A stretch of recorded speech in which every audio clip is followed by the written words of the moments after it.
हरिओम विद्यार्थी मित्रों, आज આપણે ધોરણ 5 વિષય પર્યાવરણ પાઠ આપણો 12મો જો આ ખૂટી જાય તો બરાબર જે વસ્તુ આપણે કુદરતી રીતે મળે છે બરાબર હવા, પાણી, પ્રકાશ, વીજળી બરાબર આ બધી જ વસ્તુઓ જ્યારે ખૂટી જશે ત્યારે શું કરીશું એ વસ્તુની આ પાઠની અંદર આપણે ચર્ચા કરવાના છીએ।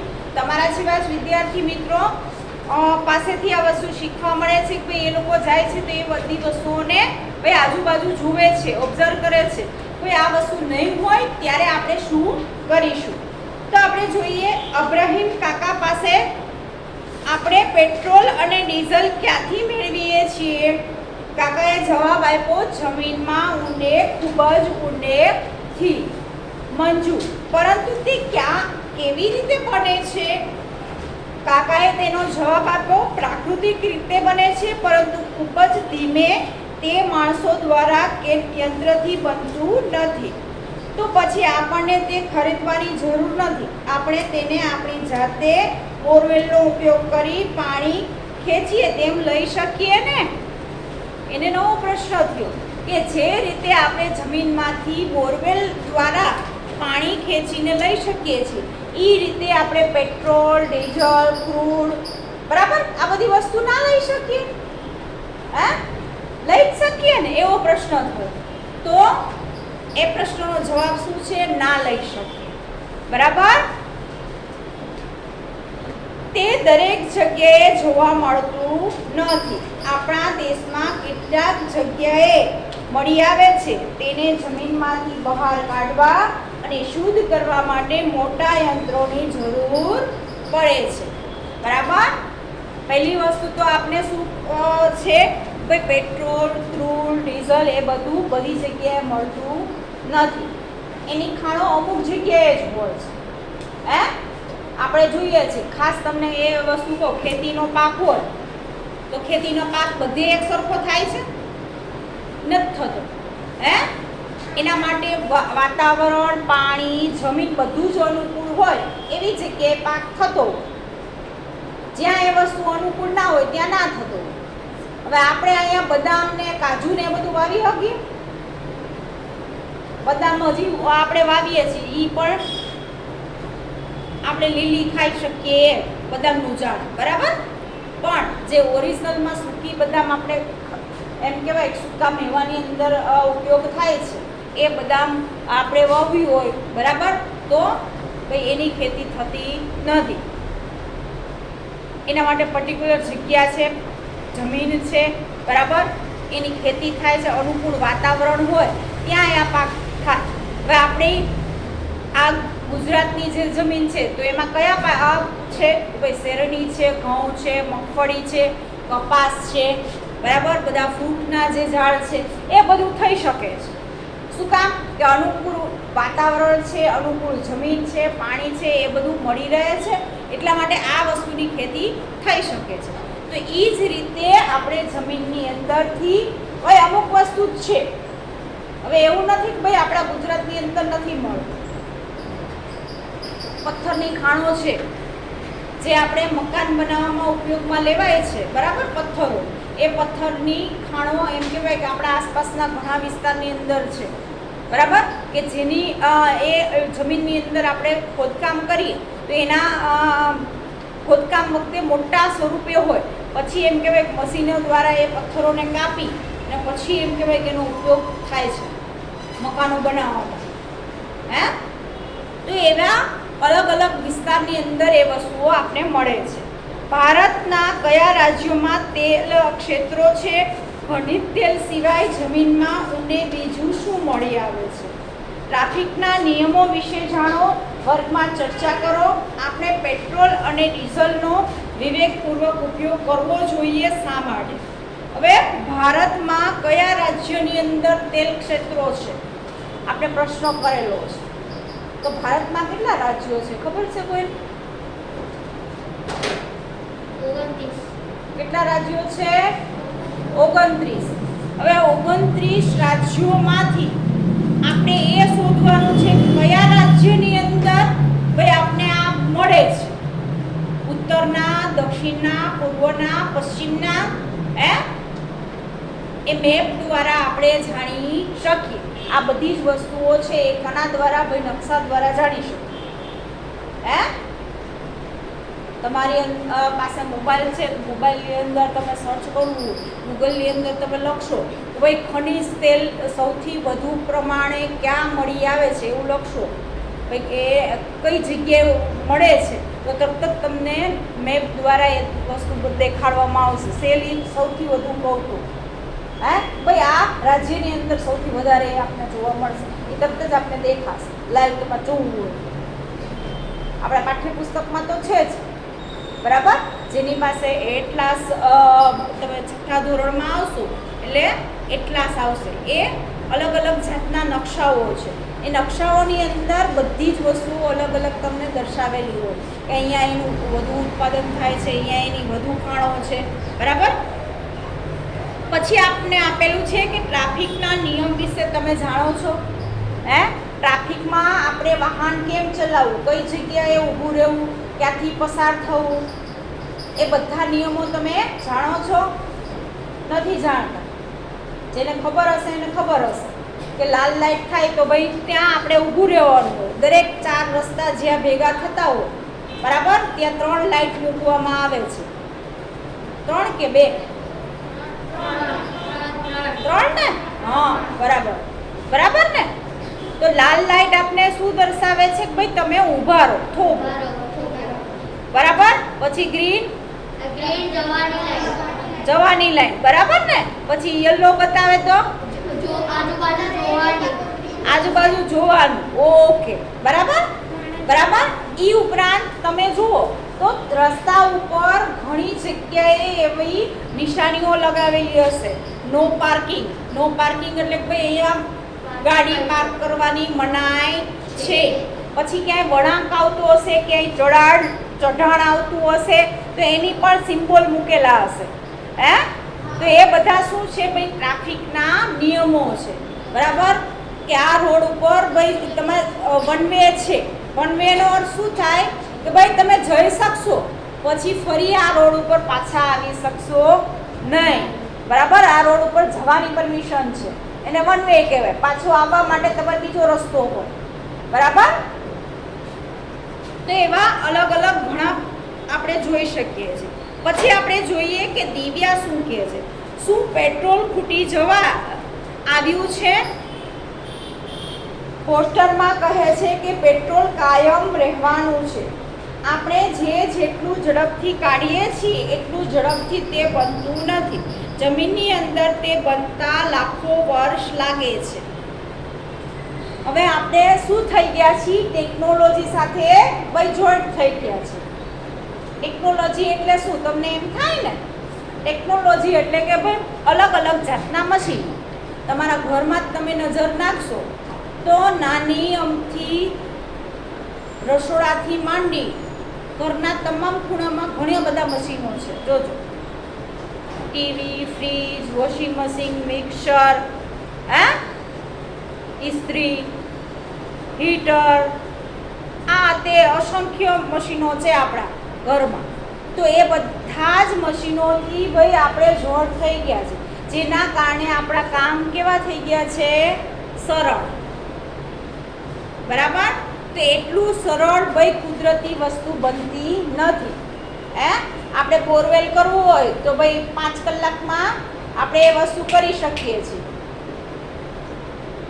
કે જમીનની અંદર ખાડો થઈ જાય, બોરવેલ થઈ જાય, બરાબર. અને આપણે પાણી પણ ખેંચી શકીએ, મોટર ફિટ કરી દઈએ એટલે ફટફટ એટલી સ્પીડમાં કામ કરી શકીએ. પણ એટલી સ્પીડમાં જમીનમાં કુદરતી પાણી થતું નથી. કુદરતી જે પેટ્રોલ બને છે, બધી વસ્તુ બને છે, ખનિજ તેલ ને બધું, એટલું ફાસ્ટ બનતું નથી. એ લાખો વર્ષની પ્રક્રિયા દ્વારા એ વસ્તુ બને છે કુદરતી રીતે, બરાબર. એમાં માણસો કે મશીન કાંઈ કામ આવતું નથી. આપણે જેટલો ઝડપથી કાઢીએ એટલું આપણે ઝડપથી તેને બનતા જમીનમાં વાર લાગે છે, બરાબર. જો ઓઇલ ખૂટી જશે તો વાહનો કેવી રીતે ચાલશે? સીએનજીથી મેં ટીવી પર જોયું છે કે વાહનો સીએનજીથી ચાલે છે. તે ઓછા ધુમાડા કરે છે. હવે નવો શબ્દ આવ્યો સીએનજી. કાલે જ મેં તમને કીધું હતું કોઈ પેટ્રોલ, ડીઝલ અને છેલ્લે હવે સીએનજી ચાલે. સીએનજી એટલે કે ભાઈ ગેસ, બરાબર? એ પણ જમીનમાંથી જ મળે છે, બરાબર? આપણે કોઈ કૃત્રિમ રીતે આપણે એમ કહીએ બનાવીએ છીએ, પણ એનો ઉપયોગ ઓછો થાય છે. વધુ જથ્થામાં કોઈ વસ્તુ આપણે મળતી હોય તો ભાઈ એ કુદરતી રીતે છે, બરાબર? સીએનજી ગેસ આપણે વાપરીએ, નો ડાઉટ એ સસ્તો પણ છે, પણ એની સાથે ભાઈ પ્રદૂષણ પણ નથી થતું, એ વસ્તુ સાચી છે. પણ એનો પણ ભાઈ અંત આવી જાય, એ પણ ખૂટી શકે છે. એવું નથી કે ભાઈ એ નહીં ખૂટે, તે પણ જમીનની નીચે જ આવે છે, તે પણ મર્યાદિત જ છે. વાહનો ચલાવવા વિદ્યુતનો ઉપયોગ થઈ શકે છે. મેં વિદ્યુતથી ચાલતી મોટરસાયકલ જોઈ છે. આપણે કંઈક કરવું જોઈએ, નહીં તો જ્યારે આપણે મોટા થઈશું ત્યારે મુસાફરી કેવી રીતે કરીશું?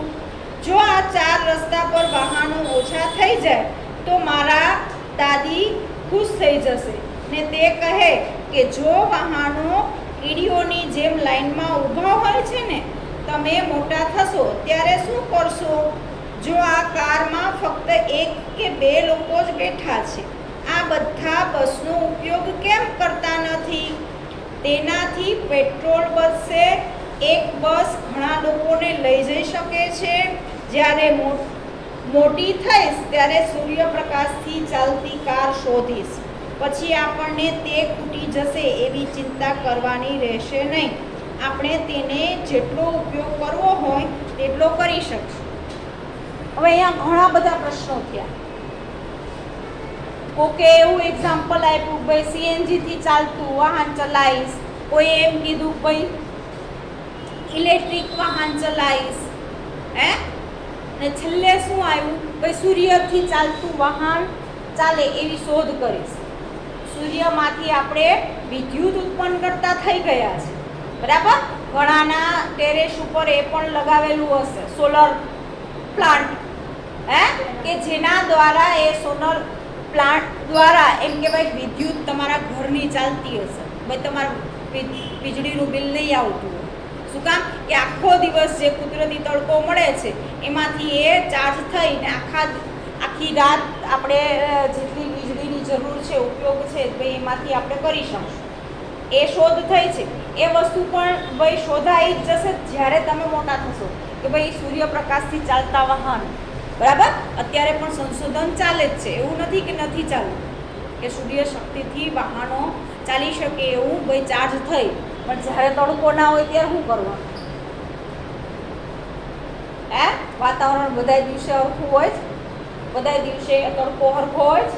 ચોમાસામાં ઘણી વાર વાદળા હોય છે, સતત વરસાદ પડતો હોય ત્યારે તડકો નીકળતો નથી, ત્યારે પછી એક બાજુ મૂકી દેવું પડે એ વાહન, બરોબર ને? પછી બીજા ઘણા બધા પ્રશ્નો કરેલા છે કે આપણી જરૂરિયાત કરતાં આપણે વધારે એનો ઉપયોગ કરીશું. હવે આપણે ખબર જ છે કે જે જગ્યાએ આપણે બસમાં જઈ શકીએ છીએ, સિટી બસમાં જઈ શકીએ તો એવી જગ્યાએ આપણે કાર લઈને જવાની શું જરૂર છે? સિટી બસમાં આપણે ખબર છે કે ઓછા ખર્ચે આપણે ત્યાં પહોંચી જઈએ. જ્યારે આપણે ખુદની ગાડી લઈને જઈશું તો શું થશે? તો પેટ્રોલનો ખર્ચો વધશે. જ્યારે એ જ જગ્યાએ આપણે ઓછા ખર્ચે પહોંચીશું તો એ સમયે જો આવું વિચારીએ ભાઈ આપણે 1 કે 2 વ્યક્તિએ જવું હોય તો ભાઈ આપણે બસનો ઉપયોગ કરવાનો, એ સમયે આપણે આપણી ગાડીનો ઉપયોગ કરવાનો નહીં. તો એનાથી શું થશે? પેટ્રોલને બચાવી શકશું. એ ઉપરાંત હું તમને કહું છું, જ્યાં વોકિંગ ડિસ્ટન્સ છે, જ્યાં આપણે ચાલીને જઈ શકીએ, 1 કિલોમીટર કે 2 કિલોમીટર હોય તો એટલું ચાલી શકીએ ઇઝીલી, બરાબર? અઘરું નથી. આપણે ચાલતા નથી એટલે એવું લાગે. તમને 2 કિલોમીટર સાયકલ ચલાવવાનું કહો તો ચલાવી શકો ને બધા? 2 કિલોમીટર તમારી સ્કૂલ દૂર હોય તો તમે સાયકલ લઈને આવી શકો છો. ભાઈ એના માટે પપ્પાની સ્કૂટરની શું જરૂર છે? જરૂર છે? તો શું થશે?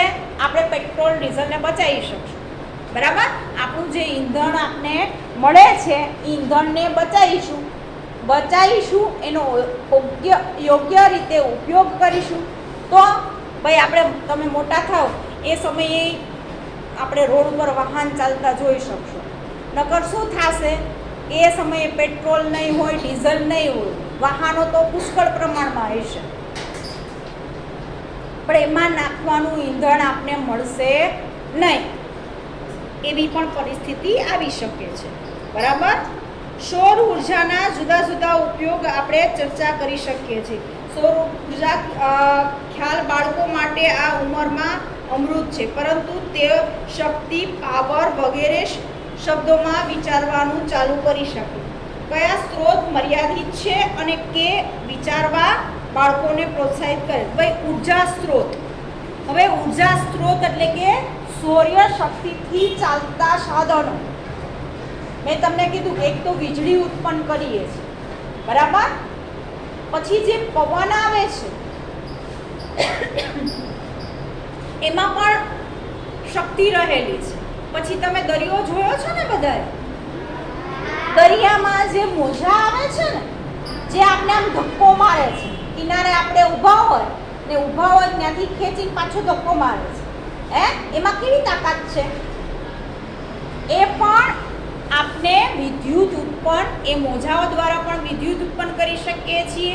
અને જે પવન ફૂંકાય છે એ પવનમાં આપણે પવનચક્કીઓ ફીટ કરી અને એ પવનચક્કી જેટલી સ્પીડથી ફરશે એટલું આપણે વિદ્યુત ઉત્પન્ન કરી શકશું. બરાબર. શું કામ કે વિદ્યુતની પણ અછત જ છે. હવે આવનારા સમયની અંદર તમે દિવસે તમારા ઘરમાં લાઈટ નહીં હોય, આ ચેતવણી અત્યારથી કરી દીધી છે. દિવસની અથવા તો ભાઈ અઠવાડિયાની 3 દિવસ તમારા ઘરમાં લાઈટ નહીં. વિચાર, વીજળીની અછત પણ છે, એટલે વીજળીનો પણ એટલો જ આપણે ઉપયોગ વિવેકપૂર્વક કરવો જોઈએ. જરૂર નથી તો એ સમયે આપણે લાઈટ પંખા બંધ કરવા જોઈએ. ઘરની અંદર બધી જગ્યાએ લાઈટ ચાલુ ન રાખવી જોઈએ. બરાબર. ફ્રીજ, ટીવી એને વારંવાર ચાલુ બંધ કરવાનું નહીં, જેનાથી વીજળીનો વધારે વપરાશ થાય છે. જેટલી વાર તમે ફ્રીજ ખોલો એટલી વાર વધારે ઉપયોગ થાય. બરાબર. તો એ વસ્તુ કરવી જોઈએ નહીં. એસી છે તો એસી વગર ચાલી શકે. બરાબર. લોકો પહેલા એસી વગર જ જીવતા હતા, એસી નહોતું. તમે ધાબા ઉપર જતા રહો ઉનાળામાં, એ એસી જેવી જ ફિલિંગ આવશે. એસીમાં તો આપણે લાઇટનું બિલ ભરવું પડે. ધાબા ઉપર આપણે સૂઈએ જ ભાઈ એક પણ જાતનું બિલ ભરવું પડશે નહીં. તો એવી વસ્તુઓનો ઉપયોગ કરીશું તો ભાઈ આ બધી જે વીજળી છે, સ્ત્રોત છે, એ બધા જ આપણે તમે મોટા થાવ ત્યાં સુધી રહેશે, નકર એ ઘટ ઊભી થશે. આગળ બોલો દીકરા. મેં ઈંધણ બચાવવા વિશે ત્યાંથી બોલો. મેં ઈંધણ બચાવવા વિશે વિચારવાનું ચાલુ કરી દીધું છે. મને યાદ છે કે ક્યારેક પિતાજી જ્યારે બીજું કંઈ કામ કરે ત્યારે ટ્રેક્ટરનું એન્જિન ચાલુ રહે છે. તે સમયે ખેતરમાં પણ ચાલુ રહે છે. કેટલું ઘણું નુકસાન થાય. જ્યારે હું ઘરે જઈશ ત્યારે પિતાજી સાથે ચોક્કસ વાત કરીશ. ઓકે. પછી આગળ લખેલું છે કે ભાઈ ઈંધણ બચાવવા વિશે હું વિચારીશ. બરાબર. કે મારા પપ્પા કદાચ બિનજરૂરી વસ્તુ ચાલુ રાખતા હશે, સ્કૂટર છે, ગાડી છે, બરાબર, કે ખેતીના કામની અંદર જે સાધનો વપરાય છે એ ચાલુ રાખતા હશે. ભાઈ હું રોકીશ. ભાઈ ટ્રાફિકના સિગ્નલની અંદર આપણે 2-3 મિનિટ ઊભું રહેવું પડતું હોય કે 5 મિનિટ ઊભું રહેવું પડતું હોય તો એ સમયે આપણે આપણા વાહનને બંધ કરવો જોઈએ. બરાબર. શું કામ કે આપણે આપણા ઈંધણને બચત કરીએ છીએ. બરાબર.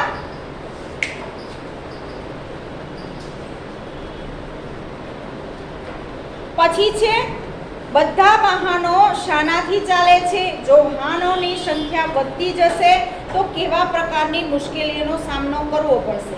ઉદાહરણ તરીકે રસ્તા ઉપર ટ્રાફિકની સમસ્યા વધશે, બરાબર.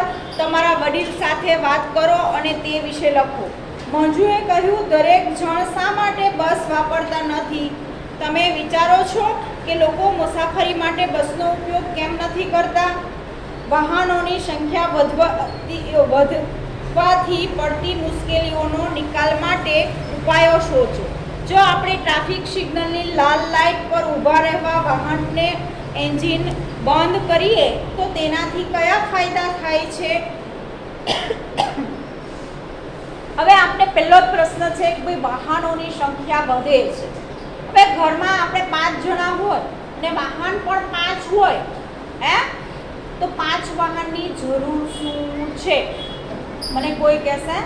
દાખલા તરીકે જે જગ્યાએ આપણે બસનો ઉપયોગ કરી શકીએ ભાઈ એ જગ્યાએ આપણે સ્કૂટર કે ગાડી લઈને જવાની શું જરૂર છે? પણ મોટા ભાગના લોકો એવું વિચારે છે ભાઈ એમાં સમય બગડે છે. અત્યારે વર્તમાનમાં કહું તો બસમાં જઈએ તો ભાઈ સમય બગડે, બસની રાહ જોવી પડે, બસ આપણા ટાઈમે આવતી નથી, બસ એના ટાઈમે જ આવે, એના ટાઈમે આપણે જવું પડે, બરાબર. એના ટાઈમે પાછું રિટર્ન આવવું પડે, ભીડ પણ હોય, જગ્યા પણ મળે ના મળે, આ બધી સમસ્યાઓ છે, બરાબર. એટલા માટે ઘણા લોકો બસને અવોઇડ કરતા હોય, પણ એ પણ અનુભવ કરવા જેવો છે.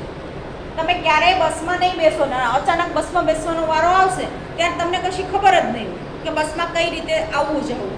શું કામ? કે તમે નાનપણથી ફોર વ્હીલમાં ફર્યા હો તો બસનું નોલેજ હશે નહીં.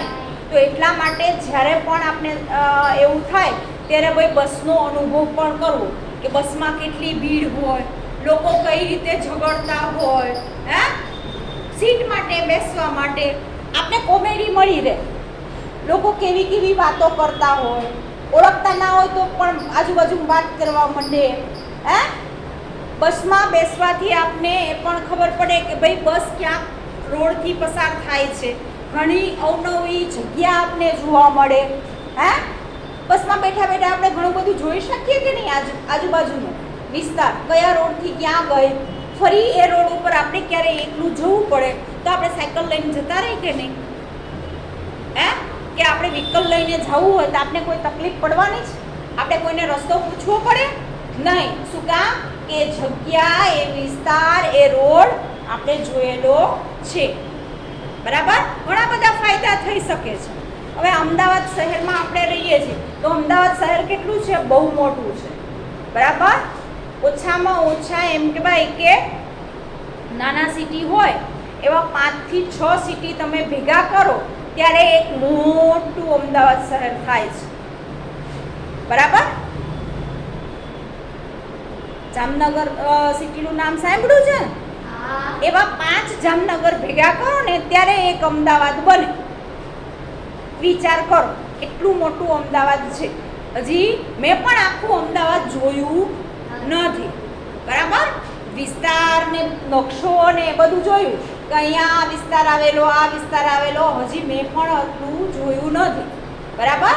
આખું અમદાવાદ જોવું હોય તો ભાઈ અશક્ય નથી, જોઈ શકીએ. આખા દિવસમાં એક એવી બસ ફરે છે કે આખા દિવસમાં તમને અમદાવાદના મહત્ત્વના સ્થળે લઈ જાય. જે મહત્ત્વના સ્થળ છે, જોવાલાયક સ્થળ છે, એ બધા સ્થળની મુલાકાત કરાવે. આખા અમદાવાદને રાઉન્ડ મારી શકીએ છીએ, બરાબર. જો એમ કહેવાય કે રસ્તા ઉપર વાહનોની સંખ્યા વધશે તો શું થશે? ટ્રાફિકની સમસ્યા સૌથી મોટી અત્યારે વર્તમાનમાં આપણે અનુભવીએ જ છીએ કે એક જગ્યાએથી બીજી જગ્યાએ જવું હોય તો 1 કલાક 2 કલાક વહેલા જવું પડે છે અમદાવાદમાં. શું કામ? કે ક્યાંક ને ક્યાંક ટ્રાફિક નડે છે ને નડે છે. કેટલા આપણે જોઈએ છીએ એને ઘટાડવા માટેના કેટલા પ્રયત્નો થાય છે. પુલ બનાવવામાં આવે છે, બરાબર. બ્રિજ બનાવવામાં આવે છે. શેના માટે? ભાઈ ટ્રાફિક ના થાય. પણ તો પણ વાહનોની સંખ્યા જે રીતે વધે છે એ રીતે ભાઈ આ સમસ્યા રહેશે જ. આપણી સમસ્યા એને દૂર કરવાના આપણે પ્રયત્નો કરવા જોઈએ. પછી આપણે આપેલું છે કે કેટલું ઓઇલ છે સ્કૂટર, કાર અને ટ્રેક્ટર, એક સમયે કેટલું પેટ્રોલ ડીઝલ ભરી શકાય છે. હવે આપને ખબર છે દરેક વાહનની અંદર એક ટાંકી મૂકેલી હોય છે, સ્કૂટરમાં પણ હશે, બરાબર? તમારી ઘરે 4 વ્હીલર હશે તો 4 વ્હીલરમાંય હશે પેટ્રોલ અને ડીઝલની ટાંકી, બરાબર? એ ટાંકીમાં કેટલું પેટ્રોલ ભરી શકે ભાઈ એની ક્ષમતાઓ, અમુકમાં 5 લીટર હોય, અમુકમાં 2 લીટર હોય, 1 લીટર હોય, એટલું પેટ્રોલ ભરી શકે, એનાથી વધારે આપણે ભરી શકતા નથી, બરાબર? 1 લીટર પેટ્રોલ ડીઝલમાં તે કેટલા દૂર સુધી જઈ શકે છે? તો આપને ખબર છે કે ભાઈ 1 લીટર પેટ્રોલ હોય તો એ કેટલા કિલોમીટર સુધી જઈ શકે વાહન? ખબર છે કોઈને? નથી ખબર? તો આ પ્રશ્ન શોધીને ઘરેથી લાવવો કે 1 લીટર પેટ્રોલ પપ્પા મેં સ્કૂટરમાં તમે પૂર્યું હોય તો કેટલા કિલોમીટર તમે જઈ શકો? આ જવાબ મને આવતીકાલે અથવા તો જ્યારે આપણો પીરિયડ હોય ને ત્યારે કહેજો, બરાબર? એ હોમવર્ક તમારું. પેટ્રોલનો ભાવ દરેક શહેરમાં જુદો જુદો હોય છે. દિલ્હીનો પેટ્રોલનો ભાવ અહીં આપેલા કોષ્ટકમાં જુઓ અને પ્રશ્નના જવાબ આપો. ઓઇલ, પેટ્રોલ અને ડીઝલ 1 લીટરનો ભાવ જૂન 2009માં 40 રૂપિયા અને 62 પૈસા અને 30 રૂપિયા અને 86 પૈસા. એ જ ભાવ 72 રૂપિયા અને 26 પૈસા, 50 પૈસા અને 28 પૈસા, 50 રૂપિયા અને 28 પૈસા. એ જ ભાવ 14 પછી 19, બરાબર? તમે જુઓ છો દર વર્ષે પેટ્રોલ ડીઝલનો ભાવ વધે ઘટે, વધે ઘટે, છેલ્લે તો વધે જ છે, બરાબર? વર્તમાનમાં પણ ભાવ પેટ્રોલ ડીઝલનો શું છે એ વસ્તુ તમે આજે આ પણ હોમવર્ક ના યાદ રહે તો લખી લેજો કે અત્યારે વર્તમાનમાં પેટ્રોલ અને ડીઝલનો શું ભાવ છે, બરાબર? આ પણ તમારે શોધવાનું જ કરે છે. તમારા વિસ્તારમાં પેટ્રોલ અને ડીઝલનો ભાવ શું છે? પેટ્રોલ અને ડીઝલનો ભાવ કેમ વધે છે? તમારા ઘરમાં 1 મહિનાનું કેટલું પેટ્રોલ અને ડીઝલ વપરાય છે? બરાબર? આ બધા જ પ્રશ્નોના જવાબ તમને ખબર હોવી જોઈએ. આપણા ઘરની કોને ખબર હોય? આપને. હવે મારા ઘરમાં હું એમ કહું હું પેટ્રોલ કેટલું વાપરું છું મહિનાનું, તો 0. મારા ઘરમાં વાહન જ નથી રાખ્યું મેં, હું વાહન વાપરતી નથી એટલે મારા ઘરમાં શું આવશે? 0.